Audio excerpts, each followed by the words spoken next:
بسم اللہ الرحمن الرحیم ایاک نعبد و ایاک نستعین۔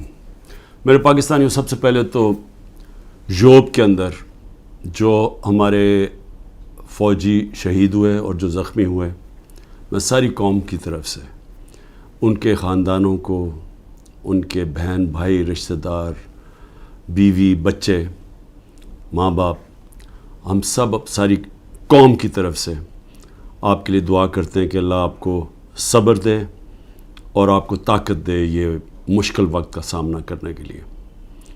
اور میں یہ بھی مجھے جب میں سنتا ہوں کہ کرم میں بھی کچھ انتشار ہے اور ہمارے پختونخوا میں خاص طور پہ پولیس کے اندر کافی اس سال کافی شہادتیں ہوئی ہیں، تو میں صرف آج ایک بات کہنا چاہتا ہوں کہ میں نے جنرل باجوہ کو جب افغانستان کے اندر پتہ تھا کہ امریکی وہاں سے نکلنے لگے ہیں، تو میں تب سے ان کو کہہ رہا تھا کہ مجھے خوف ہے پاکستان کی سیکیورٹی کا ایشو، کہ اگر وہاں سول وار ہوگی افغانستان میں تو اس کا سارا فال آؤٹ پاکستان میں آئے گا۔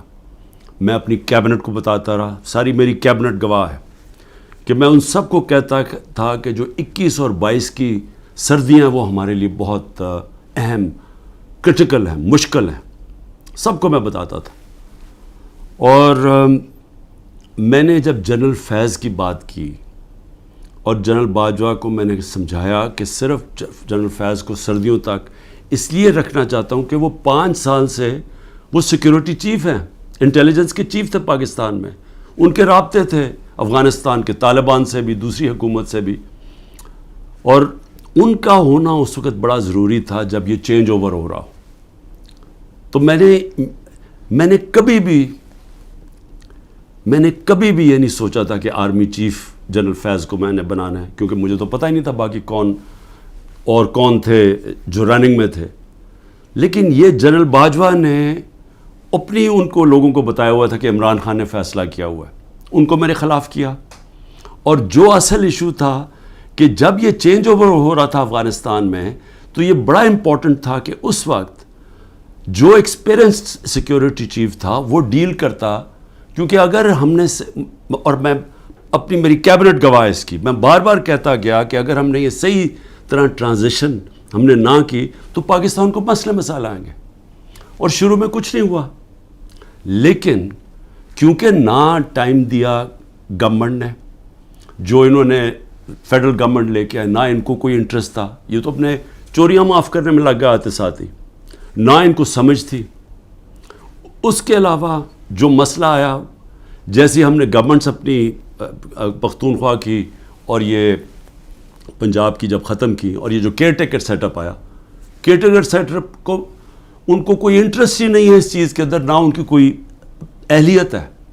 پختونخوا کے کیئر ٹیکر سیٹ اپ کی بات کر رہا ہوں، وہاں ANP اور JUI وہاں حکومت کر رہی ہیں کیئر ٹیکر کے نام پہ، اور وہاں ذرا کرپشن کی ذرا ریٹس دیکھیں کہ جو کرپشن کس لیول کی ہو رہی ہے، لیکن کسی کو اس کی پرواہ نہیں ہے، صرف ایجنڈا ایک ہے کہ کس طرح تحریک انصاف کو ختم کرنا ہے۔ ہر روز تحریک انصاف کے لوگوں کے گھروں پہ جاتے ہیں، ان کو وہاں پختونخوا میں گاڑیاں اٹھا لیتے ہیں۔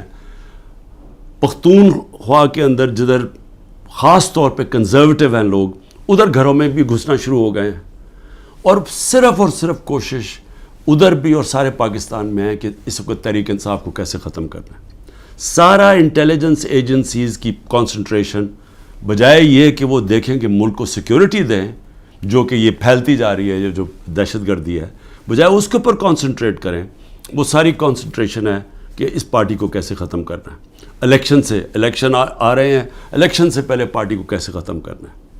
میں آج اس لیے بھی آپ سے بات کرنا چاہتا تھا کہ مجھے عجیب سی خبریں آ رہی ہیں، جو لوگ جن کو اس وقت رکھا ہوا ہے جیلوں کے اندر،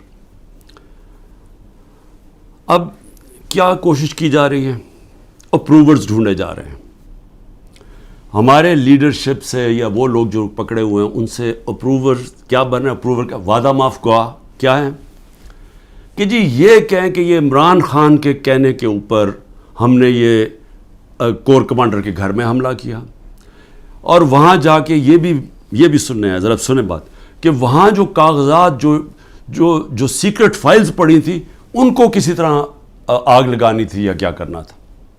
یہ عمران خان کہہ رہا ہے کہ فوجی انسٹالیشنز کے اوپر اٹیک کرو، اور ادھر پھر کوئی سیکرٹ فائلز، یہ بھی کہیں 164 کے بیان لکھوانے کی کوشش ہو رہی ہے ان لوگوں سے، میجسٹریٹ کے سامنے جا کے کہے کہ جی عمران خان نے مجھے بھیجا تھا وہاں، اور آگ بھی لگانے کو، اور پھر وہ کوئی فائلیں بھی جلانے کو۔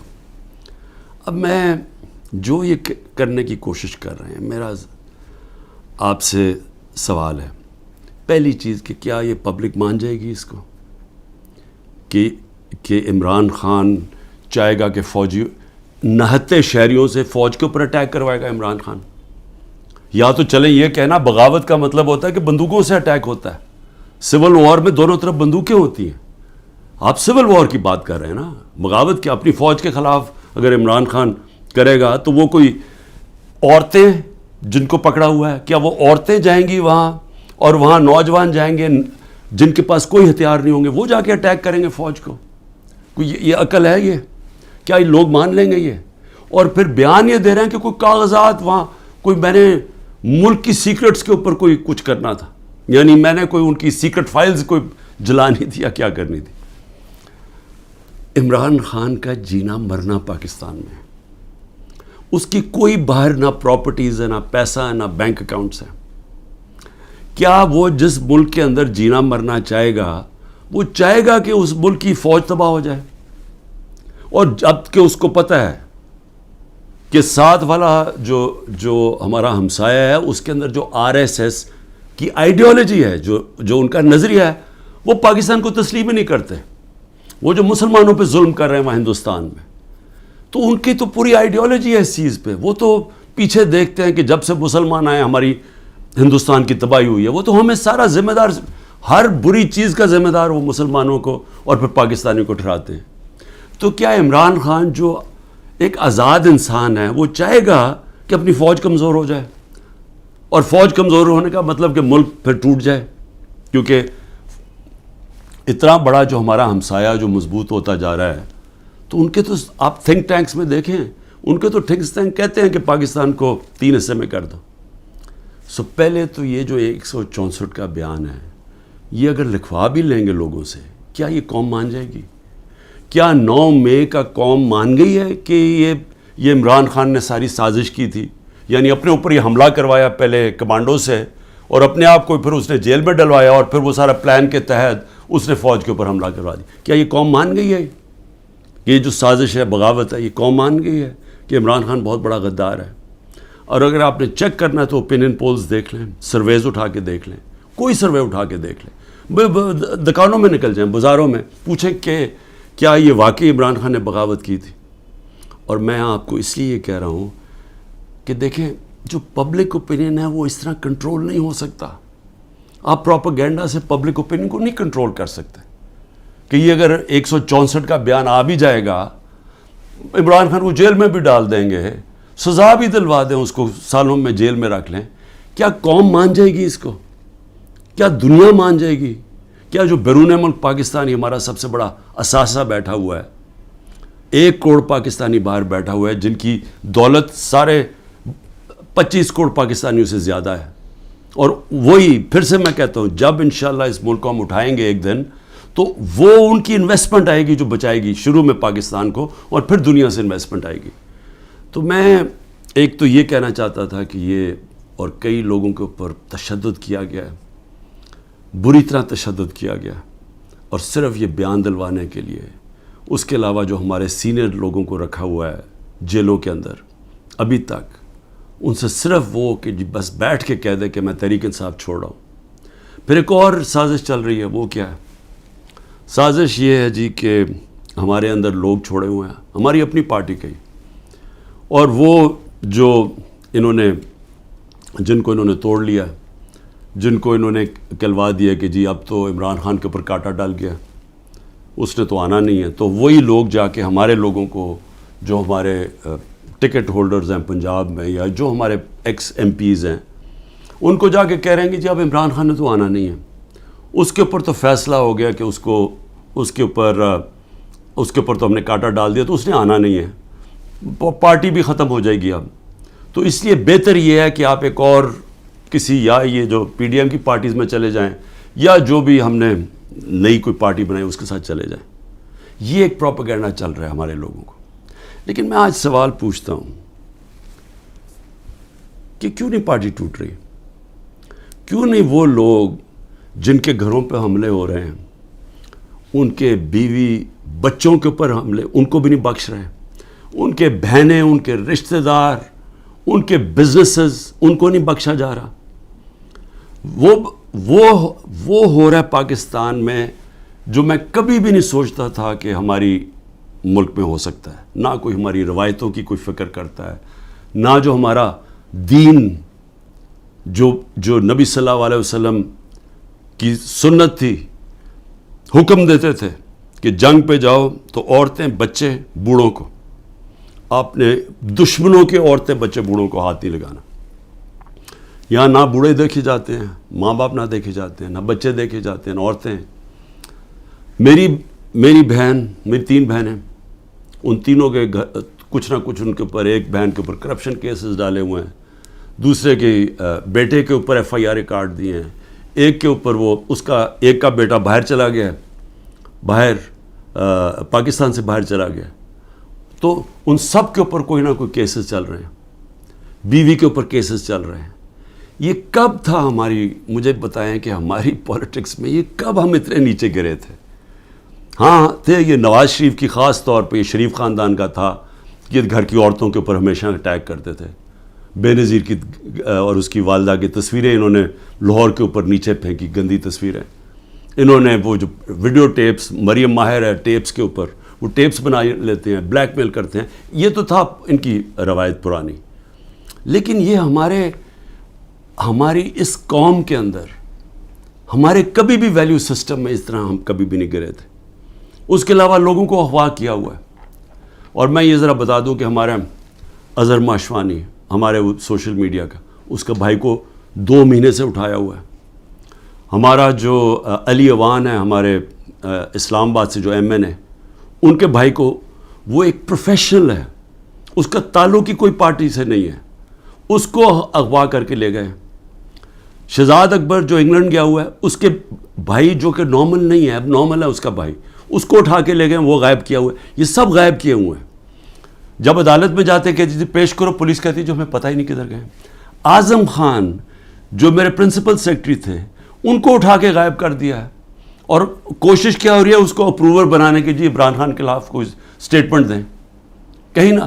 تو شہزاد اکبر جو انگلینڈ میں بیٹھا، اس کو میسیجز آ رہی ہیں ہم سب کچھ چھوڑ دیں گے اگر تم عمران خان کے خلاف اپروور بن جاؤ کہ اس کے خلاف کوئی سٹیٹمنٹ دے دو. اور عمران ریاض، اب اس کا کیا تعلق تھا 9 مئی کے ساتھ؟ وہ غائب کیا ہوا ہے. اس کو بھی عدالت کہہ رہی ہے اس کو بلاؤ، وہ بھی نہیں آ رہا. یعنی کب پاکستان میں ایسے ہوا تھا؟ کون سے ایک ملک جو کہتا ہے، ابھی بھی ہم کہتے ہیں ہم جمہوریت ہیں، کس ملک کے اندر اس طرح کی نہ عدالتوں کی سنی جاتی ہے، نہ لوگوں کے فنڈامنٹل رائٹس کی کسی کو کوئی پرواہ ہے؟ جو مرضی طاقتور جو فیصلہ کرتا ہے، جو وہ سمجھتا ہے وہ کرنا چاہے وہ کر سکتا ہے. تو میرا سوال یہ ہے کہ جو بھی طاقت میں بیٹھے ہوئے ہیں، جو یہ سب کچھ کروا رہے ہیں، میں آپ سے ایک سوال پوچھتا ہوں کہ کبھی آپ نے سوچا ہے کہ اتنا زیادہ کسی کے ایک پارٹی کے اوپر آپ زور لگائیں اور ظلم کریں اور وہ پھر پارٹی نہ ٹوٹے؟ پنجاب کے اندر کتنے ٹکٹ ہولڈرز توڑ لیے ابھی تک؟ 297 ہیں ٹکٹ ہولڈرز، ان میں سے 40-50 توڑے ہیں. باقی کیوں نہیں ٹوٹ رہا ہے؟ سب گھروں میں سے نکلے ہوئے ہیں. انہوں نے اپنی فیملیز کو گھروں سے نکال دیا ہے. سب چھپے ہوئے ہیں، بزنسز ان کی بند ہے. وہ ٹوٹ کیوں نہیں رہے؟ سوال پوچھا اپنے آپ سے کہ اتنا زور لگایا، ابھی پختونخوا کے اندر پوری کوشش ہو رہی ہے، کیوں نہیں ٹوٹ رہے؟ وہ اس لیے نہیں ٹوٹ رہے. اور میں بڑے ادب سے اپنے پاور بروکرز کو کہنا چاہتا ہوں کہ بڑا غور سے میری بات سنیں. میں 27 سال سے پولیٹکس میں ہوں، 0 سے پارٹی شروع کی. کوئی میری پولیٹیکل بیک گراؤنڈ نہیں تھی. میرے کوئی والد یا میرے وہ نانا دادا کوئی پولیٹکس میں نہیں تھے. میں نے زیرو سے شروع کیا اور آہستہ آہستہ پبلک کو اپنے ساتھ جوڑا، جو بڑی دیر لگی، اور آہستہ آہستہ آہستہ آہستہ پارٹی بنائی. کسی نے اس طرح کی پارٹی نہیں بنائی. ذوالفقار علی بھٹو پہلے 8 سال ایک ملٹری ڈکٹیٹر کے منسٹر رہے تھے، اور پھر رائٹ لیفٹ کی سیاست تھی، ساری پولیٹکس ختم کر دی تھی. ایوب خان نے ایبڈو لگا دیا تھا، سارے پولیٹیکل پارٹیز بین کر دیا تھا. اس کے اندر ذوالفقار علی بھٹو نے پھر پیپلز پارٹی بنائی، اور ان کو بھی 4 سال لگے اور وہ پھر پاور میں آ گئے. اور اس کے علاوہ باقی کسی کا باپ پارٹی تھا، کسی کا دادا تھا، کسی کا نانا تھا. ایک نواز شریف نے وہ کس طرح پارٹی بنائی. جنرل ضیاء نے فیصلہ کیا، جنرل جیلانی نے ریکویسٹ کی کہ جی یہ بڑا اچھا بچہ ہے، اس کو لے آئیں. والد صاحب نے کہا کہ جی اور کسی کام کا نہیں تو چلو اس کو پولیٹکس میں ڈال دو. وہ پولیٹکس میں آ گیا. اس کو مینوفیکچر کیا گیا. جی ایچ کیو کے اندر نواز شریف مینوفیکچر ہوا. ایک ٹیسٹ ٹیوب بیبی پیدا کی گئی پولیٹکس میں. وہ اس طرح پولیٹکس میں آیا تھا.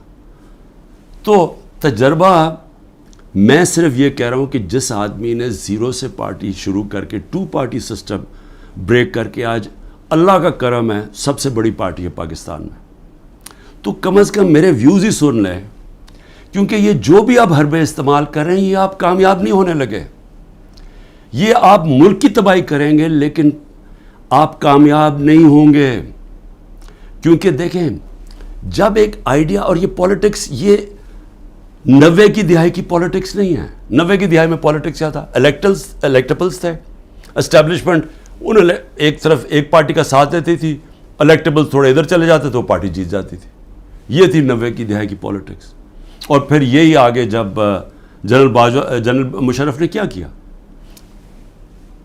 پہلے 2/3 اکثریت والی نون لیگ، ان کو کوئی تشدد نہیں کیا گیا. ان کو کسی صوبے دار کا بھی ٹیلی فون آتا تھا نا تو وہ سیدھا کاف لیگ پہ چلے جاتے تھے. کوئی مشکل نہیں تھی، کوئی بزنسز نہیں بند ہوئی، کوئی جیلوں میں نہیں ڈالا. ساری کی ساری نون لیگ کاف لیگ پہ چلی گئی. اور اگر وہ جو باقی، میں پھر سے کہتا ہوں، جو بچے ہوئے تھے نون لیگ والے، اگر ان کے اوپر 5% بھی وہ تشدد کرتے جو ہمارے پہ ہو رہا ہے، انہوں نے بھی کاف لیگ پہ چلے جانا تھا. تو وہ پولیٹکس، وہ زمانہ چلا گیا ہے. یہ اب پولیٹکس ہے 1970 کی پولیٹکس. یہ آ گئی ہے نظریے کی پولیٹکس. 1970 کے بعد پاکستان میں نظریہ ختم کیا گیا تھا. جنرل ضیاء الحق نے نان پارٹی بیس الیکشن کروا کے نظریہ ختم کر دیا تھا. وہ جو 1970 کے اندر جو نظریاتی پولیٹکس تھی، اس نے سارے پرانے پولیٹیکل ہاؤسز کو اڑا دیا. ویسٹ پاکستان میں ذوالفقار علی بھٹو نے، اور ایسٹ پاکستان میں مجیب الرحمان نے. صرف نظریہ جیتا تھا. یہ آ گئی ہے نظریاتی پولیٹکس. یہ جو ہمارے لوگ ہیں وہ اتنی مشکلات کے بغیر کیوں نہیں چھوڑ رہے؟ کہ ان کو پتہ ہے کہ جب وہ چھوڑیں گے ان کی پولیٹکس ختم ہو جائے گی. ان کو پتہ ہے کہ ووٹر جو نیچے بیٹھا ہوا ہے، وہ ووٹر کہہ رہا ہے کہ اگر آپ نے تحریک انصاف کے ٹکٹ کے اوپر نہ لڑے ہم آپ کو ووٹ نہیں دیں گے. وہ لوگ کہہ رہے ہیں جن کے اپنے ووٹ بینکس ہیں، ان کا اپنا ووٹ بینک کہہ رہا ہے کہ آپ کو صرف ہم تب جتائیں گے جب آپ تحریک انصاف پہ کھڑے ہوں گے. تو قوم کے دل تو اللہ کے ہاتھ میں ہے. اللہ جب لوگوں کے دل بدل دیتا ہے تو انگریزی میں پھر فریز آ جاتا ہے کہ an idea whose time has come.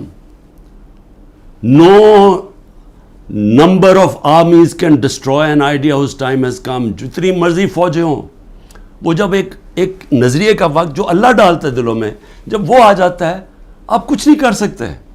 آپ جو بھی کریں گے وہ بیک فائر کرے گا. 14 مہینے سے کوشش کیا جا رہا ہے کہ نظریہ کو ختم کرنے کا، اور 14 مہینے سے کوئی سروے کروا لیں، آپ کو بار بار ایک ہی رزلٹ آئے گا کہ لوگ اور زیادہ تحریک انصاف کے ساتھ آ گئے.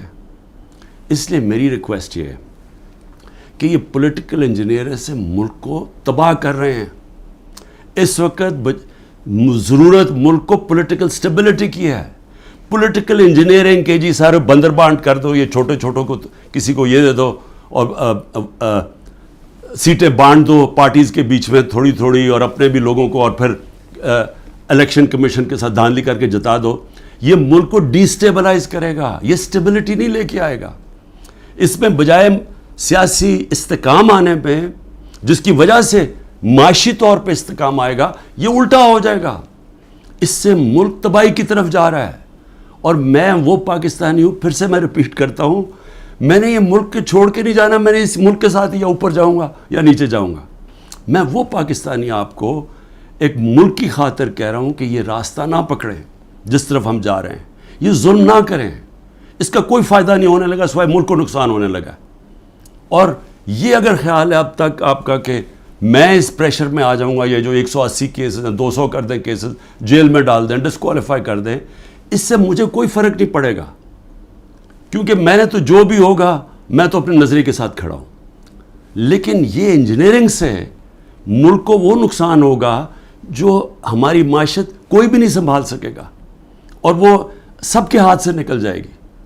تو ابھی بھی میں آخر میں یہ کہنا چاہتا ہوں کہ اگر یہ کہا جا رہا ہے جی کہ لیول پلینگ فیلڈ تب ہوگی جب نواز شریف آ جائے گا، تو ساروں کی تو کرپشن کیسز ختم کر دیے ہیں، تو رہ کیا گیا اب؟ تو اس کو بلا لیں واپس. وہ کیوں نہیں آ رہا پاکستان؟ چوری کر کے جیل کی سزا، جیل کی 10 سال کی سزا ملی ہوئی ہے، وہ اپنی کہتا ہے جی میری طبیعت نہیں ٹھیک، میں نے مر جانا ہے اگر مجھے برطانیہ نہ بھیجا، اس کو باہر بھیج دیا. یہ پرائم منسٹر نے عدالت میں ایفیڈیوٹ دیا اور ابھی تک کوئی ایکشن نہیں لیا، اور وہ وہاں بیٹھا ہوا اور وہاں جا کے پالیٹکس کر رہا ہے اور آرام سے زندگی انجوائے کر رہا ہے، انتظار کر رہا ہے کہ جب تک عمران خان جیل میں نہیں جاتا، پی ٹی آئی ختم نہیں ہوتی، وہ آتا نہیں. میں کہتا ہوں اس کو واپس بلا لیں، کیونکہ معاف تو ساروں کو کر ہی دیا ہے، اب تو کوئی کرپشن ایشو ہی نہیں گیا. اور میں صرف یہ کہتا ہوں کہ صرف یہ میرا ایک چیلنج ہے کہ جس حلقے سے بھی وہ کھڑا ہوگا میں اس حلقے سے کھڑا ہوتا ہوں، اور میں کوئی کیمپین بھی نہیں کروں گا. یہ ڈر ہے نا کہ عمران کو جیل میں ڈال دو، میں کیمپین بھی نہیں کرتا. لیکن میں آج آپ کو پاکستان کی عوام کی فیلنگ بتا رہا ہوں کہ یہ ملک بدل چکا ہے. یہ ملک کبھی بھی اس طرح کے لوگوں کو اب ووٹ نہیں دے گا. قوم کو سوشل میڈیا نے بدل دیا ہے، بچے کے اندر شعور آ گیا ہے. وہ چلے گئے دن جب جس کے اوپر شفقت کا ہاتھ اسٹیبلشمنٹ کا آتا تھا وہ جیت جاتا تھا. یہ آپ کو پچھلی جولائی کے اندر جب پنجاب کے الیکشنز ہوئے پتہ چل جانا چاہیے تھا کہ لوگوں کی موڈ کدھر جا رہی ہے. وہ اگر جولائی میں پورے جو اسٹیبلشمنٹ کی پوری مدد کیے بغیر کے ساتھ، اس کے باوجود الیکشن کمیشن کی پوری مدد، اگر اس کے باوجود ہار گئے تو اب کیا ہوگا ان کے ساتھ؟ تو اس لیے ان لوگوں کو جو اپنی اب سیاسی موت دیکھ رہے ہیں اور جو اسٹیبلشمنٹ کے پیچھے چھپ رہے ہیں، جن کو کوئی فکر نہیں ہے کہ ملک کو کیا ہوتا ہے، کیونکہ ان کے پیسے باہر پڑے ہیں، ان کے تو ڈالرز میں پیسے پڑے ہوئے ہیں، ان کو تو فرق نہیں پڑنا. تو یہ آڑ لے کے بیٹھے ہوئے ہیں کہ ہمیں اسٹیبلشمنٹ کسی طرح پی ٹی آئی کو ختم کرے، تاکہ جناب یہ ان کے پھر جو 30 سال سے پیسہ کھا رہے ہیں ملک کا اور باہر بھیج رہے ہیں، یہ اپنے وہ دھندے پہ لگ جائیں. یہ ان کی ہے. لیکن جن لوگوں کا جینا مرنا پاکستان میں ہے، ان کو تو سوچنا چاہیے کہ یہ تباہی کی طرف ملک کو نہ لے کے جائیں. پاکستان زندہ باد.